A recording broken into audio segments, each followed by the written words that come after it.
السلام علیکم۔ کیا آپ کا شوہر واقعی نارسیسسٹ ہے یا سوشل میڈیا آپ کا گھر برباد کرنے کی پوری کوشش کر رہا ہے؟ آج کل کوئی بھی ایموشنل کپل اگر چند مہینے سوشل میڈیا پہ گزار لے تو ایک لفظ بار بار سامنے آتا ہے: نارسیسسٹ۔ ویڈیوز کہتی ہیں کہ اگر وہ آپ کی تعریف کم کرتا ہے، اگر وہ ضدی ہے، اگر وہ ہر بات پر اپنی رائے دیتا ہے، اگر وہ خاموش رہتا ہے تو شاید نارسیسسٹ ہے۔ پھر آہستہ آہستہ ایک عجیب تبدیلی شروع ہو جاتی ہے۔ ہم اپنے لائف پارٹنر کے رویے کو سمجھنے کی کوشش کرنے کے بجائے ہر رویے کو پہلے سے بنے ہوئے ایک سانچے میں فٹ کرنا شروع کر دیتے ہیں۔ یہ صرف رشتوں کا مسئلہ نہیں بلکہ انسانی دماغ کا ایک معروف نفسیاتی عمل ہے۔ نفسیات میں ایک تصور ہے جسے کنفرمیشن بائس کہا جاتا ہے۔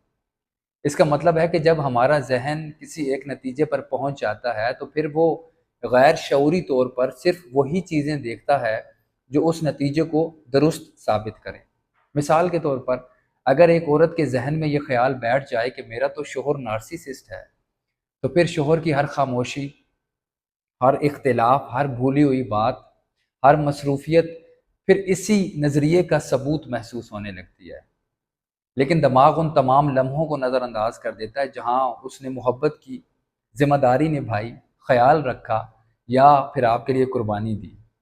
اس کا مطلب یہ نہیں کہ مسئلہ موجود نہیں ہو سکتا، بلکہ یہ ہے کہ ہمارا ذہن ہمیشہ حقیقت کو غیر جانبداری سے نہیں دیکھتا۔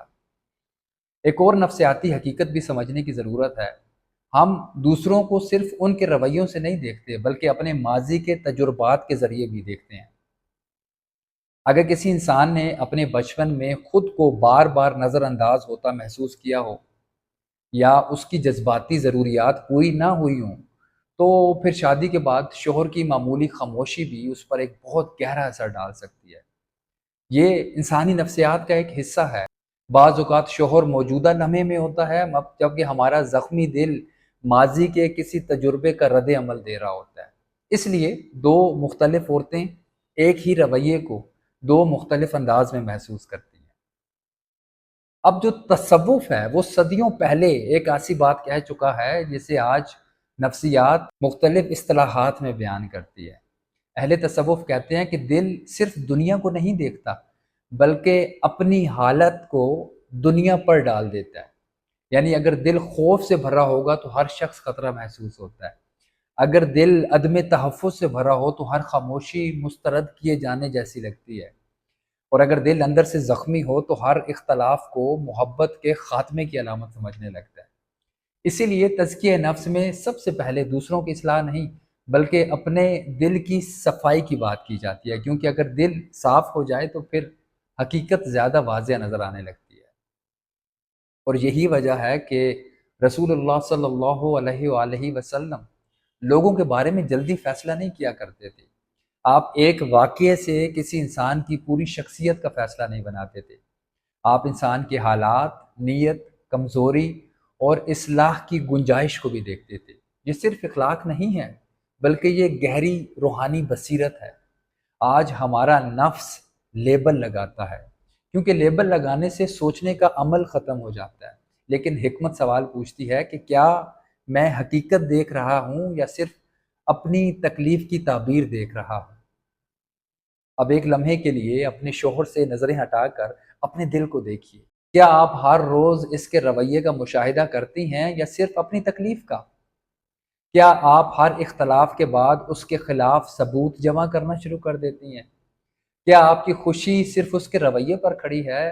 اگر ایسا ہے تو شاید اللہ آپ کو صرف رشتہ نہیں، اپنا دل بھی دکھا رہا ہے، کیونکہ کبھی کبھی اللہ ہمارے سامنے دوسرے انسان کو آئینہ بنا دیتا ہے تاکہ ہم اپنی اندرونی کیفیت کو پہچان سکیں۔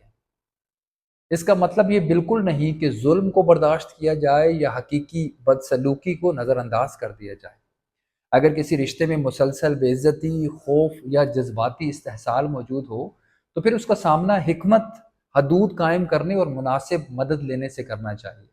لیکن اگر ہم انسان کی کسی کمزوری کو ایک بیماری کا نام دے دیں اور اس بیماری کو پھر ہم بیس بنا کر رشتوں کو توڑنا شروع کر دیں تو پھر ہم صرف اپنے شریک حیات کے ساتھ ناانصافی نہیں کرتے بلکہ اپنے دل کو بھی حقیقت دیکھنے سے محروم کر دیتے ہیں۔